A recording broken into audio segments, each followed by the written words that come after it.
One nation one election ये मेरी party का हक रहा है। पहले भी हमारे देश में वन नेशन वन इलेक्शन नहीं था जी। वन नेशन वन इलेक्शन को कैबिनेट की मंजूरी मिल गई। ये वन नेशन वन इलेक्शन जो है ये अव्यावहारिक है आज के भारतीय संविधान की ढांचे में। भारतीय संविधान को बदलने का ये कुटिल प्रयास है। सारे चुनाव एक साथ कराएंगे, 4.5 साल घूमेंगे, ऐश करेंगे पूरी दुनिया में। The language, but I don't appreciate in a practical sense because it is not possible, it is not acceptable, and it is not correct from the point of federal structure point of view. Thank you.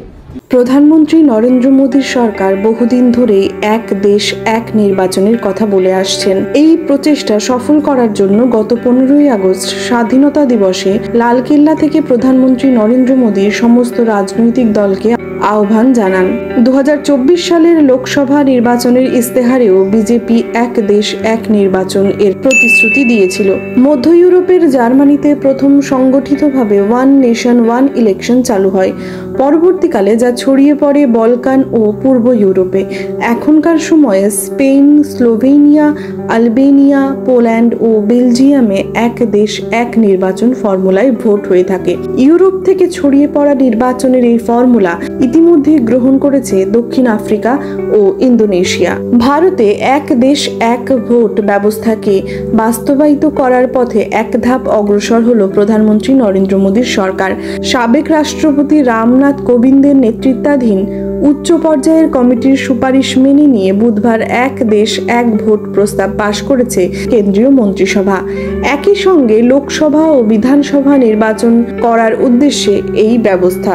18,500 পৃষ্ঠার এই রিপোর্টে লোকসভা ও বিধানসভা নির্বাচনের পাশাপাশি পৌরসভা ও পঞ্চায়েত নির্বাচন সংক্রান্ত সুপারিশ রয়েছে। কমিটি 2 দফায় একযোগে নির্বাচন অনুষ্ঠানের পরামর্শ দিয়েছে। প্রথম দফায় লোকসভার পাশাপাশি সমস্ত রাজ্যের বিধানসভা নির্বাচন করাতে হবে। কমিটি সুপারিশ করে 2029 সাল থেকে এই প্রক্রিয়া শুরু করা যেতে পারে, যাতে লোকসভার সঙ্গে প্রতি 5 বছর অন্তর বিধানসভা নির্বাচন অনুষ্ঠিত হতে পারে। বিরোধী রাজনৈতিক দলের তীব্র সমালোচনা সত্ত্বেও এক দেশ এক ভোট কার্যকরার পক্ষে বহুদিন ধরেই কথা বলে আসছিল নরেন্দ্র মোদী সরকার। তাদের যুক্তি, বিভিন্ন স্তরের ভোট গ্রহণ প্রক্রিয়ায় খরচ ও প্রশাসনিক জটিলতা কমিয়ে গোটা দেশে ভোট সম্পন্ন করতে এই সিদ্ধান্ত। আবার বিরোধীদের অভিযোগ, এই পদক্ষেপ ভারতের গণতান্ত্রিক কাঠামো বিরোধী। এরই মাঝে কেন্দ্রীয় তথ্য ও সম্প্রচার মন্ত্রী অশ্বিনী বৈষ্ণব মন্ত্রিসভার সিদ্ধান্ত ঘোষণা করে জানান, বিভিন্ন মঞ্চে আলোচনার পরেই এক দেশ এক ভোট সংক্রান্ত কোবিন্দ কমিটির সুপারিশ অনুমোদনের সিদ্ধান্ত হয়েছে। প্রস্তাবিত এই নির্বাচনী ব্যবস্থার বিপক্ষে সরব হয়েছে বিরোধীরা। মন্ত্রিসভায় প্রস্তাব অনুযায়ী 2 দফায় ভোট প্রক্রিয়া সম্পন্ন করার কথা বলা হয়েছে। প্রথম দফায় লোকসভা এবং বিধানসভা নির্বাচন হবে, তার 100 দিনের মধ্যেই সম্পন্ন হবে পুরসভা ও পঞ্চায়েত ভোট। একটাই ভোটার তালিকা হবে। কেন্দ্রীয় মন্ত্রী অশ্বিনী বৈষ্ণব জানিয়েছেন, ঐক্যমত করতে সচেষ্ট সরকার। সব পক্ষের সঙ্গে আলোচনা করে বিল প্রস্তুত করা হবে, আইনি প্রক্রিয়া শুরু হবে। এই ব্যবস্থা কার্যকর করার জন্য রূপায়ণ কমিটি গঠন করা হবে। মিস্টার বৈষ্ণব বলেছেন, এক দেশ এক ভোটের জন্য গঠিত উচ্চ পর্যায়ের কমিটির সুপারিশ কেন্দ্রীয় মন্ত্রিসভা গ্রহণ করেছে। 1951 থেকে 1967 সাল পর্যন্ত একযোগে নির্বাচন অনুষ্ঠিত হয়েছে। এরপর 1999 সালে ল কমিশনও তাদের রিপোর্টে সুপারিশ করেছিল দেশে একযোগে নির্বাচন অনুষ্ঠিত করার, যাতে দেশের উন্নয়নের কাজ অব্যাহত থাকে। মার্চ মাসে রাষ্ট্রপতি দ্রৌপদী মুর্মুর কাছে গিয়ে একসঙ্গে লোকসভা এবং সমস্ত বিধানসভা নির্বাচন করানোর সুপারিশ করে 8 খণ্ডে বিভক্ত একটা রিপোর্ট জমা দিয়েছিল রামনাথ কোবিন্দের নেতৃত্বাধীন কমিটি। 47টি রাজনৈতিক দল এই বিষয়ে কমিটির কাছে তাদের মতামত জানিয়েছে। এক দেশ এক ভোট প্রস্তাবের সমর্থন করেছে 32টি দল, আর তার বিপক্ষে মত দিয়েছে কংগ্রেস, তৃণমূল সহ 15টি দল। সেই কমিটির সুপারিশে দ্বিতীয় ধাপে পৌরসভা ও পঞ্চায়েত নির্বাচন পরিচালনা করতে বলা হয়েছে। সেজন্য সংবিধানে 82 এ অনুচ্ছেদ যুক্ত করার সুপারিশ করেছে। যদি 82 এ ধারা যোগ করা হয়, তবে লোকসভা এবং বিধানসভা নির্বাচন একই সঙ্গে অনুষ্ঠিত হতে পারে। সেক্ষেত্রে লোকসভা ও বিধানসভার মেয়াদও একই সঙ্গে শেষ হবে, অর্থাৎ 2027 সালে কোনো রাজ্যে বিধানসভা নির্বাচন নির্বাচন হলে তার মেয়াদ 2029 সাল পর্যন্ত থাকবে। 2024 সালে নতুন সরকারের ক্ষমতায় আসার পর লোকসভা অধিবেশনের প্রথম দিনকে যদি অ্যাপয়েন্টেড ডেট বলে ধরা হয় তাহলে 2029 সালে ভারতে একযোগে ভোট হওয়ার কথা। যদিও সে বিষয়ে কোনো মন্তব্য করেননি মিস্টার বৈষ্ণব। তিনি জানিয়েছেন এই সরকারের আমলেই এই নীতির বাস্তবায়ন করতে সচেষ্ট তারা। বিল পাশ করার পর আইনি প্রক্রিয়া শেষ হলে অ্যাপয়েন্টেড ডেট ঘোষণা হবে। প্রসঙ্গত 2026 সালে পশ্চিমবঙ্গের বিধানসভা ভোট হওয়ার কথা।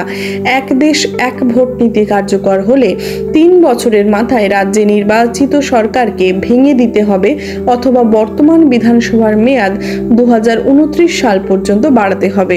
শুধু পশ্চিমবঙ্গই নয়, একাধিক রাজ্যে একই ছবি দেখা যাবে। কোথাও বিধানসভার মেয়াদ বাড়াতে হবে বা কোথাও কমাতে হবে। কেন্দ্রের দাবি, ভারতে বিভিন্ন স্তরের নির্বাচনী প্রক্রিয়ার জন্য যে বিপুল পরিমাণ অর্থ খরচ হয় তা কমানোই সরকারের উদ্দেশ্য। এক দেশ এক ভোট নীতি কার্যকর হলে নির্বাচনের খরচ কমবে, সময়েরও সাশ্রয় হবে, কারণ প্রশাসনিক কাজ বরাবর বিঘ্নিত হয় ভোট কেন্দ্র করে। অভিন্ন ভোটার তালিকা তৈরি হওয়ায় সুবিধা হবে বলে মনে করছেন তারা। পাশাপাশি ভোটের আদর্শ আচরণবিধির জন্য সরকারের উন্নয়নমূলক কাজ বারে বারে বাধা পাবে না। কেন্দ্র সরকারের দাবি, নীতি আয়োগ, আইন কমিশন, নির্বাচন কমিশনও নীতিগতভাবে এক দেশ এক ভোটের পক্ষে। এক দেশ এক ভোট বাস্তবায়নের ক্ষেত্রে বড় প্রতিবন্ধকতা হলো সংবিধান সংশোধন। এর পাশাপাশি বিধানসভা ও লোকসভার মেয়াদকে একই সময়ের মধ্যে বাঁধার কাজ সহজ নয়। এক দেশ এক ভোট কার্যকর হওয়ার পর কেন্দ্রে বা কোনো রাজ্যে 5 বছরের আগে নির্বাচিত সরকারের বিরুদ্ধে অনাস্থা ভোট আনলে সেই সরকার পড়ে গেলে কি হবে সেটাও ভাবনার বিষয়। সংসদে ত্রিশঙ্কু পরিস্থিতি হলে এবং অনাস্থা প্রস্তাবের ক্ষেত্রে আলাদাভাবে নির্বাচনের আয়োজন করা যেতে পারে বলে সুপারিশ করেছে এক দেশ এক ভোটের জন্য গঠিত কমিটি। কিন্তু সেক্ষেত্রে এই প্রস্তাবের মূল উদ্দেশ্যই সফল হচ্ছে না। অন্যদিকে লোকসভা ভোটের আবহে নিজেদের দলের পক্ষে নির্বাচনী ফলাফলকে রাখতে বিজেপি এই প্রস্তাব দিচ্ছে বলে অভিযোগ করছে বিরোধী দলগুলো। দুটো ভোট একসঙ্গে হলে একই দলের প্রার্থীকেই বেছে নেওয়ার প্রবণতা দেখা যায় বলে মনে করছেন বিশেষজ্ঞদের অনেকেই। সেক্ষেত্রে কেন্দ্রে আর রাজ্যে একই দলের জয়ী হওয়ার সম্ভাবনাই বেশি। তাছাড়া এজন্য বিপুল সংখ্যক ভোটকর্মী প্রয়োজন। লোকসভা ও বিধানসভা ভোট একই সময় হলে এত সংখ্যক কর্মীকে নিযুক্ত করা এবং সুষ্ঠুভাবে নির্বাচন হতে দেওয়ার ক্ষেত্রে বাস্তবে সমস্যা হতে পারে। তবে বিরোধীদের এই তর্ক বিতর্কের মাঝেই সবার আগে সরকারকে সংসদে এক দেশ এক নির্বাচন এই বিল আনতে হবে।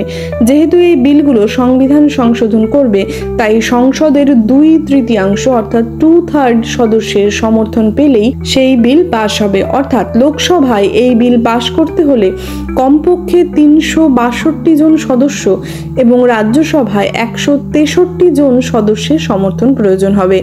সংসদ থেকে পাশ করার পর এই বিলের জন্য অন্তত 15টি রাজ্যের বিধানসভায় অনুমোদনের প্রয়োজন। এরপর রাষ্ট্রপতির সই হলেই এই বিল আইনে পরিণত হবে।